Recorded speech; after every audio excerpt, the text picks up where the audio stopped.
sulat ng tulang ito ay pinamagatan kong ang pangarap kong maging isang sundalo. Bata pa lamang ako, ipangarap ko na talagang maging isang sundalo. Hindi lang dahil sa uniforme o sa tapang ko na nakikita ng iba, kundi dahil sa puso kong gustong maglingkod at magbantay sa bayan. Habang lumalaki ako, unti-unti ring lumalakas ang pangarap ko. Pero kasabay nun, mas dumadami rin ang boses sa paligid ko.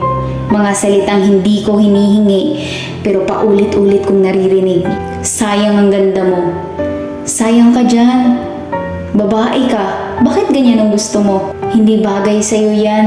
Sa tuwing naririnig ko ang salitang iyon, may parte sa akin na napapaisip. Parang gusto kong tumigil, parang gusto kong sumuko, parang gusto kong maniwala na tama sila. Pero dahil may naniniwala sa akin at yun ay ang aking ama, pinipili kong magpatuloy.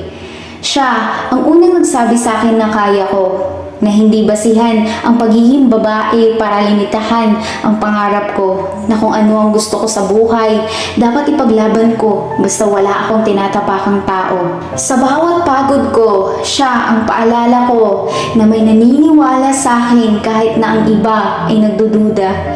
Sa bawat luha ko, siya ang lakas ko para bumangon ulit. At sa bawat pagkakataong gusto ko ng sumuko, boses niya ang bumabalik sa isip ko. Kaya mo yan. Oo, babae ako. At oo, alam kong hindi madali ang tatahakin ko. Mas maraming pagsubok at mas maraming duda at mas maraming mata ang nakatingin kung kakayanin ko ba. Hindi nasusukat ang halaga ko sa mukha o sa itsura. Hindi rin sa kung anong sayang nakikita ng iba. Ang halaga ko ay nasa tapang kong ipaglaban ang pangarap ko kahit paulit-ulit akong kinwestiyon ng mundo. Araw-araw, pinipili kong magsumikap, pinapalakas ang katawan, pinapatatag ang isip at higit sa lahat, pinapalalim ang dahilan kung bakit ko ito ginagawa. Hindi lang ito para sa akin, hindi lang ito para mapatunayan ko sa sarili ko.